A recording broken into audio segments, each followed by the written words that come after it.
جنوں اللہ والوں کوئی تکلیف آ جائے میرے محبوب فرماندے نے اس بندے دے گناہاں نو مومن بندہ ہونا چاہیے۔ اللہ پاک اس بندے دے او جڑی تکلیف پہنچی ہے جڑا بندے نو ایک کنڈا دی چبھ جاوے اللہ پاک اس کنڈے دی چبھن دی وجہ تو اس بندے دا گناہ معاف کر دیندے نے۔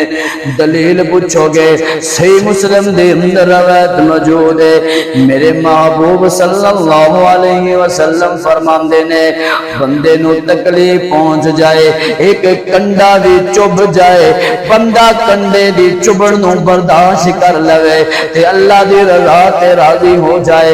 میرے محبوب نبی فرماندے نے اللہ پاک اس انو بندے نو کنڈے دی چبھن دی وجہ تو اندے صبر کرن دی وجہ تو اس بندے دا ایک گناہ اللہ پاک معاف کر دیندے نے۔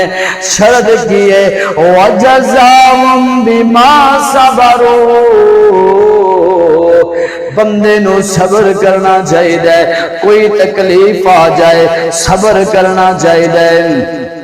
بندے نو اللہ وال کوئی تکلیف پہنچ جائے اے بھی ایک مومن ہے نا، مومن بندے نو تکلیف پہنچے اے بھی ایک سبب ہے کہ اللہ پاک نے سارے گناہاں نو معاف کرنے دا ایک ذریعہ بنا دیتا ہے۔ اللہ اکبر الذین اذا اصابتهم مصیبہ قالوا